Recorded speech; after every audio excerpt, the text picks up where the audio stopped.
जय हिंद friends, welcome to future के teachers. I hope all of you will be fine.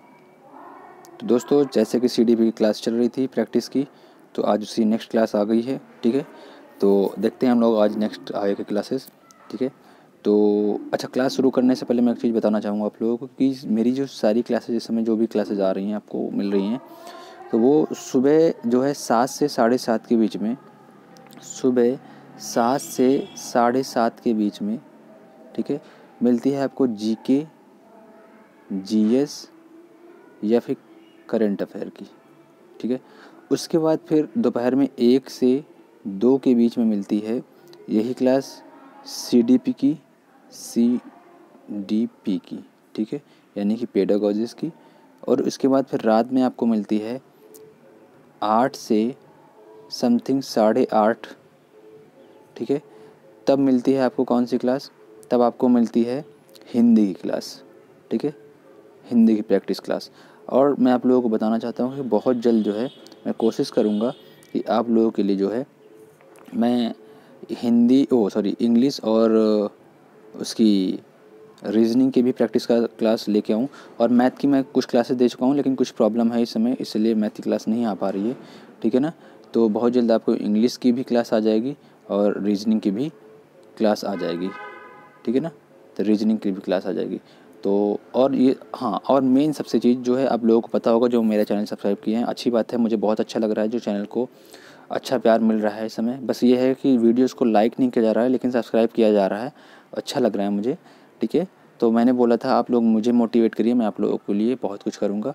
ठीक है, तो देखिए कट ऑफ इस बार 180 मार्क्स हैं। ठीक है ना, 180 मार्क्स में अच्छी खासी नंबर लाना है आपको इस बार। थोड़ा सीरियस हो जाइए, टीचर बनना है तो बनना है। और वैसे भी टीचर बनना है तो पहले खुद टीचर को सीरियस होना चाहिए, तब जाके वो बच्चों को सिखा पाएगा, है ना। तो इसलिए आप लोग जो है थोड़ा सा ध्यान रखिए अपनी पढ़ाई के ऊपर भी। और जो भी मैंने क्लासेस दी थी वहाँ पे मैं आपको बता दूं कि सारी क्लासेस जो है निःशुल्क हैं, फ्री में प्रोवाइड करवा रहा हूँ आपको KVS PRT की, किसी KVS PRT की। ठीक है, तो इसका आप लोग विशेष ध्यान रखिए और आप खुद भी क्लास को ज्वाइन करिए, मेरे टेलीग्राम चैनल को ज्वाइन करिए, डिस्क्रिप्शन में लिंक मिल जाती है हर वीडियो के। ठीक है, तो वहाँ पे आपको सभी PDF मिलती हैं और सभी प्रकार की क्लासेस मिलती हैं, जो भी अपडेट्स होते हैं वो मिलते हैं। ठीक है, तो इतना आप लोग सब जो है सब कर लीजिए। तो ठीक है, देखते हैं नेक्स्ट क्लास, ज़्यादा टाइम नहीं वेस्ट करते हुए। तो पहला क्वेश्चन जो है आज का वो है, क्या करें यदि आपकी कक्षा का बच्चा C को D तथा D को C लिखे या पढ़े तो वह कौन से रोग से पीड़ित है? तो वह कौन से रोग से पीड़ित है? देखिए, मलेरिया एक बीमारी होती है, फलेरिया एक बीमारी होती है, टाइफाइड भी एक बीमारी होती है, लेकिन डिसलेक्सिया जो है, कौन सी? डिसलेक्सिया, ऑप्शन नंबर बी जो है आपका डिसलेक्सिया। ये जब बच्चा पढ़ने में असक्षम होता है, लिखने में असक्षम होता है, उसे ही क्या कहते हैं हम लोग? डिसलेक्सिया कहते हैं। तो ऑप्शन नंबर जो बी है आपका राइट हो जाएगा, ऑप्शन नंबर बी जो है आपका राइट हो जाएगा। ठीक है, नेक्स्ट देख लेते हैं हम लोग। कह अधिगम अक्षमता का कारण होता है। अधिगम अक्षमता का कारण क्या होता है भाई?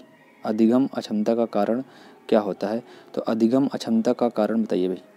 अधिगम अक्षमता का कारण क्या होता है? अधिगम अक्षमता का कारण क्या होता है?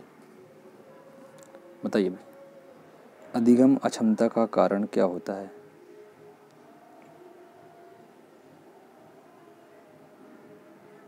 बताइए भाई, अधिगम अक्षमता का कारण क्या होता है? समय से पूर्व जन्म, या मलेरिया, या कक्षा का माहौल, या विकास संबंधी समस्याएं? बताइए भाई, क्या होता है?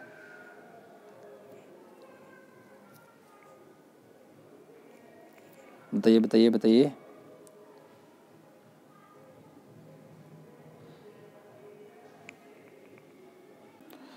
बताइए भाई, तो अधिगम अक्षमता जो है वो किस कारण से? विकास संबंधी समस्याएं। ठीक है, अधिगम अक्षमता किस कारण से होती है? विकास संबंधी समस्याएं अगर हैं आपको तो अधिगम अक्षमता। ठीक है, ऑप्शन नंबर जो डी है इसका राइट हो जाएगा। कौन सा? ऑप्शन नंबर डी इसका राइट हो जाएगा। नेक्स्ट देख लेते हैं। अधिगम निर्योग्यता वाले बच्चों की प्रगति का निरीक्षण करने के लिए निम्नलिखित में से कौन सी पद्धति सबसे उपयुक्त है? तो कौन सी पद्धति सबसे उपयुक्त है? कहते हैं अधिगम निर्योग्यता वाले बच्चों की प्रगति का निरीक्षण करने के लिए। तो अधिगम निर्योग्यता वाले जो बच्चे हैं उनकी प्रगति का निरीक्षण करने के लिए कौन सी पद्धति का उपयोग किया जाता है? तो वो बताना है आपको, कौन सी पद्धति का उपयोग किया जाता है। तो कौन सी पद्धति का उपयोग किया जाता है भाई, बताइए।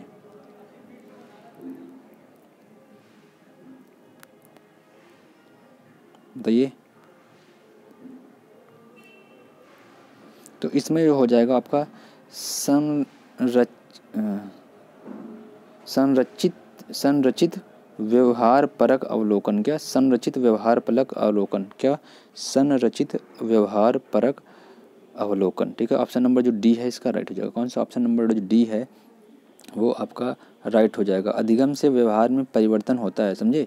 अधिगम से व्यवहार में क्या होता है? परिवर्तन होता है। इसीलिए अधिगम को निर्योग्यता का निरीक्षण करने के लिए संरचित व्यवहार अवलोकन क्या होता है? करना जरूरी होता है ना, यह उपयुक्त होता है। ठीक है ना। तो आगे देख लेते हैं नेक्स्ट क्वेश्चन। प्रतिभाशाली शिक्षार्थी डैश है। तो प्रतिभाशाली शिक्षार्थी क्या है, बताइए। प्रतिभाशाली शिक्षार्थी क्या है? तो प्रतिभाशाली शिक्षार्थी कौन होता है? अब अपसारी जो चिंतन करता है, अपसारी चिंतन जो करता है वो प्रतिभाशाली बच्चा होता है। कौन सा? अपसारी चिंतन जो करता है। इसका ऑप्शन नंबर जो बी है आपका राइट हो जाएगा। ऑप्शन नंबर बी, अपसारी चिंतक जो होता है प्रतिभाशाली बच्चे में होती है, शिक्षार्थी में होती है। ठीक है ना। कौन सी? अपसारी चिंतन। ठीक है। कहते हैं नेक्स्ट क्वेश्चन देख लेते हैं हम लोग। कह रहे हैं नेक्स्ट क्वेश्चन में प्रतिभावान बालक की पहचान अवलोकन द्वारा नहीं की जा सकती है क्योंकि। प्रतिभावान बालक की पहचान अवलोकन द्वारा नहीं की जा सकती है क्योंकि। क्योंकि क्या, बताइए भाई। क्योंकि अवलोकन वस्तुनिष्ठ तकनीकी नहीं है, या फिर अवलोकन व्यक्तिनिष्ठ प्रविधि है, या अवलोकन सिर्फ विशेषज्ञों द्वारा ही किया जा सकता है, या फिर उपरोक्त में से सभी। बताइए। प्रतिभावान बालक की पहचान अवलोकन द्वारा नहीं की जा सकती है, बताइए। प्रतिभावान बालक की पहचान अवलोकन द्वारा नहीं की जा सकती, यही पूछ रहा है आपसे। तो कह रहा है क्योंकि क्या? क्योंकि अवलोकन वस्तुनिष्ठ तकनीक नहीं है, बिल्कुल सही बात है। अवलोकन व्यक्तिनिष्ठ प्रविधि है, बिल्कुल सही बात है। अवलोकन सिर्फ विशेषज्ञों द्वारा ही किया जा सकता है, ये भी बिल्कुल सही बात है। ऑप्शन नंबर जो डी है इसका मतलब सही हो जाएगा। कौन सा? तीनों ऊपर वाले सही हैं, तो ऑप्शन नंबर डी, उपरोक्त में से सभी सही हो जाएंगे। ठीक है, उपरोक्त में से सभी, ऑप्शन नंबर डी इसका राइट हो जाएगा। नेक्स्ट देख लेते हैं हम लोग। नेक्स्ट कह रहा है क्या? नेक्स्ट कह रहा है पाठ्य सहगामी क्रियाएं मुख्यतः संबंधित हैं। पाठ्य सहगामी क्रियाएं मुख्यतः संबंधित हैं, तो किससे संबंधित हैं? पाठ्य सहगामी क्रियाएं मुख्यतः किससे संबंधित हैं, तो बताइए भाई। शैक्षिक संस्थानों के निकाय से, विकास से, शैक्षिक संस्थानों के विकास से, छात्रों के सर्वांगीण विकास से, या छात्रों के वृत्तिक विकास से, छात्रों के मानसिक विकास से। तो भाई बिल्कुल सही है, ऑप्शन नंबर जो बी है आपका राइट हो जाएगा। छात्रों के सर्वांगीण विकास से, सर्वांगीण विकास से। ऑप्शन नंबर जो बी है आपका राइट हो जाएगा, छात्रों के सर्वांगीण विकास से। ऑप्शन नंबर बी आपका राइट हो जाएगा। नेक्स्ट देख लेते हैं हम लोग। नेक्स्ट कह रहा है दुनिया के दूसरी तरफ के लोगों के साथ बातचीत करने से निम्नलिखित में से क्या हो सकता है, बताओ। दुनिया के दूसरी तरफ के लोगों के साथ बातचीत करने से क्या हो सकता है? ज्ञान अतिरेक, सूचना की पुनर्प्राप्ति, सूचना प्रतिधारण, या ज्ञान विस्फोट। क्या हो सकता है? तो बिल्कुल सही बात है भाई, ज्ञान विस्फोट हो जाएगा। क्या हो जाएगा? ज्ञान विस्फोट हो जाएगा। ऑप्शन नंबर जो डी है इसका राइट हो जाएगा। कौन सा? ऑप्शन नंबर जो डी है इसका राइट हो जाएगा। ऑप्शन नंबर डी जो है इसका राइट हो जाएगा। नेक्स्ट देख लेते हैं हम लोग।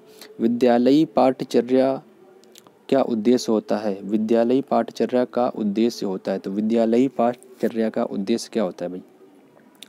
विद्यालयी पाठचर्या का उद्देश्य क्या होता है? भारतीय शिक्षा को एक रूपता प्रदान करना, या फिर बच्चे को एक प्रभावी और अर्थपूर्ण जीवन यापन के लिए अपेक्षित कौशल प्रदान करना, या फिर बच्चे को संगठित अर्थपूर्ण शैक्षिक अनुभूति प्रदान करना, या फिर शैक्षिक उपलब्धि के मानक स्थापित करना। तो कौन सा सही हो जाएगा भाई? तो इसमें ऑप्शन नंबर जो सी है आपका राइट हो जाएगा, बच्चे को संगठित अर्थपूर्ण शैक्षिक अनुभूतियाँ प्रदान करना। ठीक है, ऑप्शन नंबर जो सी है आपका राइट हो जाएगा। कौन सा? ऑप्शन नंबर सी राइट हो जाएगा। आई होप आप लोगों को क्लास अच्छी लग रही होगी। अगर क्लास अच्छी लग रही है, पसंद आ रही है, तो वीडियो को लाइक ज़रूर कर दीजिए और चैनल को सब्सक्राइब जरूर कर लीजिए। अपने दोस्तों को शेयर करिए, ठीक है, और डिस्क्रिप्शन में जाके टेलीग्राम चैनल को भी ज्वाइन कर लीजिए। तो नेक्स्ट क्वेश्चन देखते हैं हम लोग। नेक्स्ट क्वेश्चन क्या कह रहा है? शिक्षा के क्षेत्र में पाठचर्या शब्द का तात्पर्य है। तो शिक्षा के क्षेत्र में पाठचर्या शब्द का तात्पर्य है। तो शिक्षा के क्षेत्र में पाठचर्या शब्द का तात्पर्य क्या है भाई, बताइए। शिक्षा के क्षेत्र में पाठचर्या शब्द का तात्पर्य क्या है? शिक्षा के क्षेत्र में पाठचर्या शब्द का तात्पर्य शिक्षण पद्धति तथा शिक्षण सामग्री या फिर विद्यालय का समग्र कार्यक्रम जिसका छात्र दैनिक आधार पर अनुभव करता है, या मूल्यांकन प्रक्रिया, या कक्षा में प्रयुक्त पठन पाठ्य सामग्री। बताइए भाई कौन सा हो जाएगा? तो विद्यालय का समग्र कार्यक्रम जिसका छात्र दैनिक आधार पर अनुभव करता है। तो ऑप्शन नंबर जो बी है आपका राइट हो जाएगा। कौन सा? ऑप्शन नंबर बी जो है आपका राइट हो जाएगा। ऑप्शन नंबर बी राइट हो जाएगा। शिक्षा के क्षेत्र में पाठचर्या शब्द का तात्पर्य क्या है? विद्यालय का समग्र कार्यक्रम जिसका छात्र दैनिक आधार पर अनुभव करता है। तो नेक्स्ट देख लेते हैं हम लोग। नेक्स्ट क्वेश्चन क्या है? नेक्स्ट क्वेश्चन कह रहा है आपसे, क्या कह रहा है? नेक्स्ट क्वेश्चन कह रहा है निम्नलिखित में से किसको अंग्रेजों द्वारा शिक्षा के नौकरशाही केंद्रीकरण शासन को विकसित करने के साधन के रूप में इस्तेमाल किया गया? बताओ। कह रहा है किसको अंग्रेजों द्वारा शिक्षा के नौकरशाही केंद्रीकरण शासन को विकसित करने के लिए साधन के रूप में इस्तेमाल किया गया? पाठ्य पुस्तकें या फिर लिखित परीक्षा? बताइए। पाठ्य पुस्तकें या फिर लिखित परीक्षा? बताइए। तो बिल्कुल भाई पाठ्य पुस्तकों को भी इस्तेमाल किया गया और लिखित परीक्षा का भी इस्तेमाल किया गया, तो इसलिए दोनों सही हैं। तो ऑप्शन नंबर जो सी है आपका राइट हो जाएगा। कौन सा? ए और बी, फर्स्ट एंड सेकंड। तो ऑप्शन नंबर सी आपका राइट हो जाएगा। ऑप्शन नंबर सी आपका राइट हो जाएगा। आई होप आप लोगों को क्लास अच्छी लग रही होगी। क्लास अच्छी लग रही है तो वीडियो को लाइक ज़रूर कर दीजिए और चैनल को सब्सक्राइब जरूर कर लीजिए। तो नेक्स्ट क्वेश्चन देखते हैं हम लोग। कह रहा है सामाजिक रूप से उपयोगी कार्य उत्पादक की अवधारणा वर्ष में लागू की गई थी। उपयोगी है भाई, ये क्या है? उपयोगी कार्य उत्पादक की अवधारणा वर्ष में लागू की गई थी। तो बताइए सामाजिक रूप से उपयोगी कार्य उत्पादक की अवधारणा किस वर्ष में लागू की गई थी? बताइए किस वर्ष में लागू की गई थी? तो सामाजिक रूप से उपयोगी उत्पादक जो कार्य हैं, जो उसकी अवधारणा है वो 1977 में लागू की गई थी। कब? ऑप्शन नंबर ए आपका राइट हो जाएगा। 1977 में लागू की गई थी। 1977। नेक्स्ट क्वेश्चन देख लेते हैं हम लोग। कह रहा है कि डैश अवधारणा सभी के लिए यूनेस्को की वैश्विक शिक्षा अवसरों के लक्ष्यों को समायोजित कर सकती है। तो क्या है जो ऐसी कौन सी अवधारणा है जो यूनेस्को की वैश्विक शिक्षा अवसरों के लक्ष्यों को समायोजित कर सकती है? तो बताइए। जबकि ऑनलाइन शिक्षा मोड तकनीकियाँ 21वीं सदी की शिक्षा को संबोधित कर सकती हैं। बताइए जो ऑनलाइन शिक्षा मोड है, जो ये तकनीकियाँ हैं, ये 21वीं सदी की शिक्षा को संबोधित कर रही हैं। तो इधर बताना है यूनेस्को की वैश्विक शिक्षा अवसरों के लक्ष्यों को समायोजित कौन कर सकता है, ये बताना है इधर। जैसे इधर ऑनलाइन है वैसे बताइए कौन सा हो जाएगा भाई? दूरस्थ शिक्षा या पत्राचार शिक्षा या मुक्त विश्वविद्यालय या मुक्त एवं दूरस्थ शिक्षा? तो बिल्कुल सही ऑप्शन नंबर जो डी है आपका राइट हो जाएगा। मुक्त एवं दूरस्थ शिक्षा। कौन सी? मुक्त एवं दूरस्थ शिक्षा। नेक्स्ट देख लेते हैं। कह रहा है निम्नलिखित में से कौन सा वयस्क शिक्षा ग्रहण नहीं करते हैं? याद रखिएगा, ग्रहण नहीं करते। वयस्क शिक्षा ग्रहण नहीं करते हैं। तो कौन नहीं करते? व्यापारी, कामकाजी महिलाएं, सेवानिवृत्त लोग या स्कूल जाने वाले बच्चे? बताइए भाई कौन सा? तो स्कूल जाने वाले बच्चे जो हैं क्या नहीं करते? वयस्क शिक्षा ग्रहण नहीं करते। स्कूल जाने वाले बच्चे जो हैं वयस्क शिक्षा ग्रहण नहीं करते हैं। ऑप्शन नंबर जो डी है आपका राइट हो जाएगा। आई होप आप लोगों को समझ में आ गया होगा। नेक्स्ट बढ़ते हैं हम लोग। तो नेक्स्ट क्या है? नेक्स्ट क्वेश्चन कह रहा है कि उच्च विद्यालयों में राष्ट्रगीत गाने के लिए डैश से अनिवार्य बनाया गया है। कब से अनिवार्य बनाया गया है? उच्च विद्यालयों में राष्ट्रगीत गाने के लिए कब से अनिवार्य बनाया गया है? तो उच्च विद्यालयों में राष्ट्रगीत गाने के लिए कब से अनिवार्य किया गया, यानी कब से लागू किया गया था ये सब चीज़ें?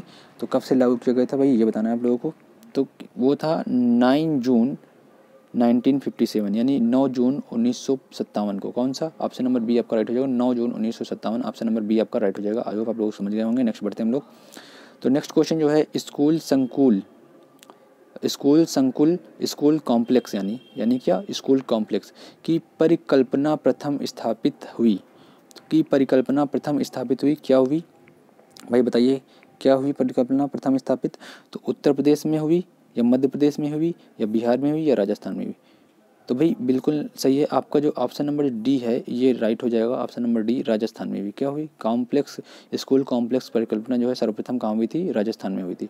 ऑप्शन नंबर जो डी है इसका राइट हो जाएगा, ऑप्शन नंबर डी राइट हो जाएगा। ठीक है, नेक्स्ट देखते हैं हम लोग। निम्नलिखित में से कौन एक शिक्षक द्वारा किया जाने वाला कर्तव्य नहीं है, फिर कह रहा है नहीं है, क्या नहीं है, तो कौन सा कर्तव्य नहीं है, तो भाई बताना है आप लोगों को कौन सा कर्तव्य नहीं है। तो कौन सा कर्तव्य नहीं है, पाठ्यक्रम को निर्दिष्ट समय के भीतर पूरा करना, या ये तो है भाई। माता पिता और अभिभावकों के साथ नियमित बैठ के करना, ये भी बिल्कुल सही बात है, ये भी है।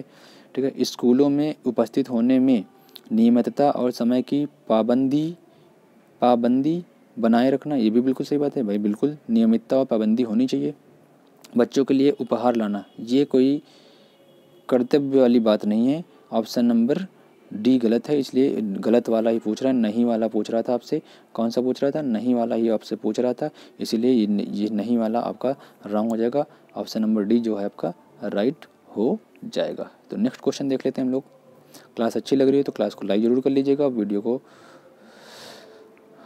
अपने दोस्तों को शेयर करिए और चैनल को ज़रूर सब्सक्राइब कर लीजिएगा। ठीक है, यहाँ पे आपको निःशुल्क सारी KVS PRT की तैयारी करवाई जा रही है विदाउट एनी कॉस्ट। ठीक है, विदाउट एनी पेड चार्जेस। ठीक है, तो नेक्स्ट क्वेश्चन देख लेते हैं। आलोकार यात्रा निम्नलिखित में से किस राज्य से संबंधित है, भाई बताइए। आलोकार यात्रा किस राज्य से संबंधित है, भाई बताइए। तो आलोकार यात्रा जो है आपके असम राज्य से संबंधित है। कहाँ से, असम राज्य से संबंधित है। कहाँ से संबंधित है, असम राज्य से संबंधित है। ये आलोकार यात्रा जो है असम का एक कार्यक्रम होता है जिसमें स्थानीय समुदाय के लोग जो है एक घरेलू सर्वेक्षण करते हैं, जिसमें छात्रों के विद्यालय पहुंचकर नामांकन आदि के आंकड़े जो है वो संग्रहित किए जाते हैं, समझे। तो ये सब चीज़ें होती हैं। ठीक है, तो नेक्स्ट देख लेते हैं हम लोग। क्वेश्चन नंबर नेक्स्ट है, कह रहा है कि स्कूल शिक्षा के पेशेवर लोग माता पिता को निम्न सभी तरीकों से उनकी बदलती भूमिकाओं के बारे में मदद कर सकते हैं, तो सिवाय किसके, बताइए भाई। सिवाय किसके, विशेषज्ञता प्रदान करने के, या परामर्श प्रदान करने के, या शैक्षणिक समर्थन प्रदान करने के, या भोजन और दवाएं प्रदान करने के।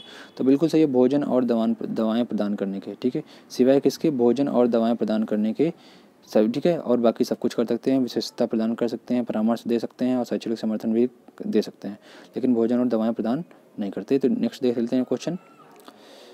तो एक अच्छे पर्यवेक्षक के प्रभाव से किसमें वृद्धि होती है, तो एक अच्छे पर्यवेक्षक के प्रभाव से किसमें वृद्धि होती है, तो एक अच्छे पर्यवेक्षक के प्रभाव से किसमें वृद्धि होती है, तो किसमें वृद्धि होती है भाई बताइए भाई, किसमें वृद्धि होती है, तो किसमें वृद्धि होती है भाई। शिक्षार्थियों के प्रगति में, किसमें, शिक्षार्थियों की प्रगति में। ऑप्शन नंबर जो सी है आपका राइट हो जाएगा। कौन सा, ऑप्शन नंबर सी जो है आपका राइट हो जाएगा, शिक्षार्थियों की प्रगति में। ठीक है, नेक्स्ट क्वेश्चन जो है वो देख लेते हैं हम लोग। कह रहा है कि निर्णय लेने का कार्य क्षेत्र है, तो निर्णय लेने का कार्य क्षेत्र है तो कौन सा कार्य क्षेत्र है, प्रबंध, संगठन, प्रशासन या निरीक्षण।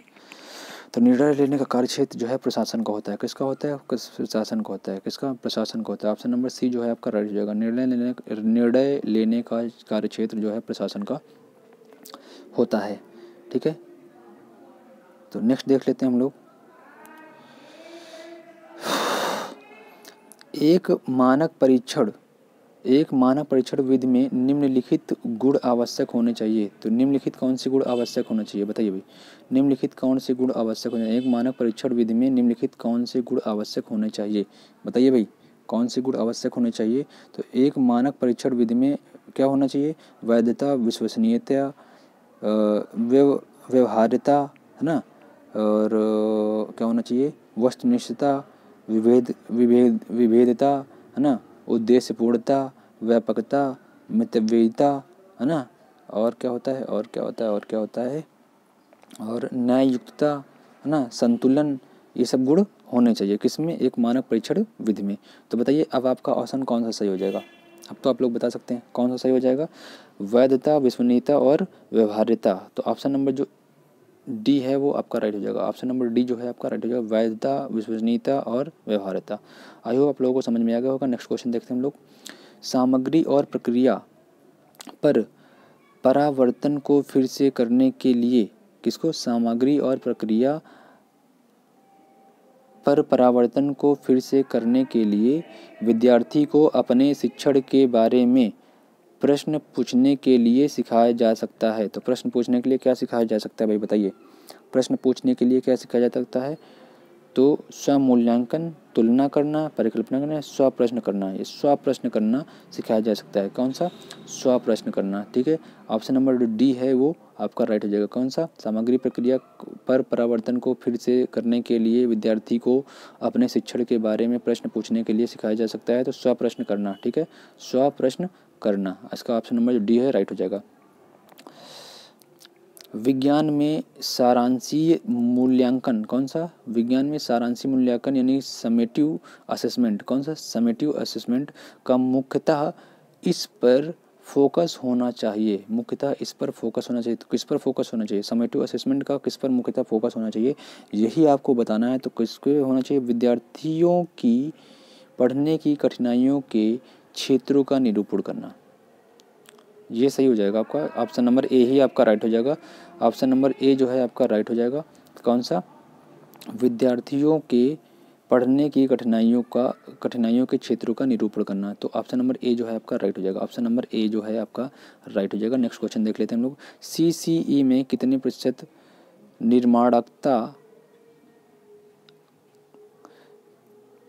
सीसीई में कितने प्रतिशत निर्माणात्मक मूल्यांकन है? तो सीसीई में कितने प्रतिशत? सीसीई में कितने प्रतिशत? तो 40%। कितने? 40%। ऑप्शन नंबर बी जो है वो आपका राइट हो जाएगा। ऑप्शन बी जो है आपका राइट हो जाएगा। 40% निर्माणात्मक मूल्यांकन है। 40% निर्माणात्मक मूल्यांकन है। निर्माणात्मक मूल्यांकन में सीखने के लिए आकलन भी कहा जाता है। ठीक है, निर्माणात्मक मूल्यांकन को सीखने के लिए आकलन भी कहा जाता है। सीखने के लिए क्या कहा जाता है? आकलन भी कहा जाता है। ठीक है, तो नेक्स्ट क्वेश्चन देख लेते हैं हम लोग। कह रहा है अध्यापक, क्या कर रहा है? अध्यापक निर्मित तथा मानकीकृत परीक्षणों का मुख्य अंतर निम्नलिखित में से किस क्षेत्र में है? तो अध्यापक निर्मित तथा मानकीकृत परीक्षणों का मुख्य अंतर निम्नलिखित में से किस क्षेत्र में है? तो बताइए भाई, निम्नलिखित में से किस क्षेत्र में है? बताइए बताइए बताइए। तो ऑप्शन नंबर ए जो है आपका राइट हो जाएगा, वस्तुगतता। किसमें? वस्तुगतता। ऑप्शन नंबर ए जो है आपका राइट हो जाएगा। ऑप्शन नंबर ए आपका राइट हो जाएगा। वस्तुगतता में क्या है? मानकीकृत परीक्षणों का मुख्य अंतर है। अध्यापक निर्मित तथा मानकीकृत परीक्षणों का मुख्य अंतर क्या है? वस्तुगतता है। वस्तुगतता, ऑप्शन नंबर ए जो है इसका राइट हो जाएगा। तो आई होप आप लोगों को क्लास अच्छी लगी। तो ठीक है, क्लास आज यहीं तक रखते हैं। और क्लास अगर अच्छी लगी हो तो वीडियो को लाइक ज़रूर कर दीजिएगा और चैनल को सब्सक्राइब ज़रूर कर लीजिए। ठीक है ना, और टेलीग्राम चैनल को भी ज्वाइन कर लीजिए। डिस्क्रिप्शन में लिंक है उसकी। सारी क्लासेज आपको फ्री में प्रोवाइड की जा रही हैं यहाँ पे। ठीक है, निःशुल्क क्लासेज हैं KVS PRT के लिए। KVS PRT की पूरी जो है आपको प्रैक्टिस यहाँ पे करवाई जा रही है ढंग से, और जो है सिलेबस वाइज टॉपिक भी आपको दिए जा रहे हैं। CDP की मैंने कई क्लासेस दे रखी हैं, आप लोग ढंग से उसको वहाँ पे पहले प्लेलिस्ट में जाके पढ़ लीजिए। कम से कम 8 से 9 क्लासेस हैं CDP की। ठीक है, 9 क्लासेस समथिंग होंगी, तो उनको आप लोग ढंग से पढ़ लीजिए। ठीक है, और 70% तक वहीं तक पर्याप्त है। बाकी बीच बीच में मैं क्लासेस लाता रहूँगा। अभी प्रैक्टिस करते रहिए आप लोग ढंग से। ठीक है, क्योंकि टाइम बहुत कम है, प्रैक्टिस मस्ट है। ठीक है, जितना प्रैक्टिस करेंगे उतना आप लोगों के लिए ज़रूरी है, अच्छा होगा। ठीक है ना, इस बार अच्छे मार्किंग लानी है। ठीक है ना, तो मिलते हैं नेक्स्ट वीडियो में। तब तक के लिए बाय बाय, टेक केयर, जय हिंद।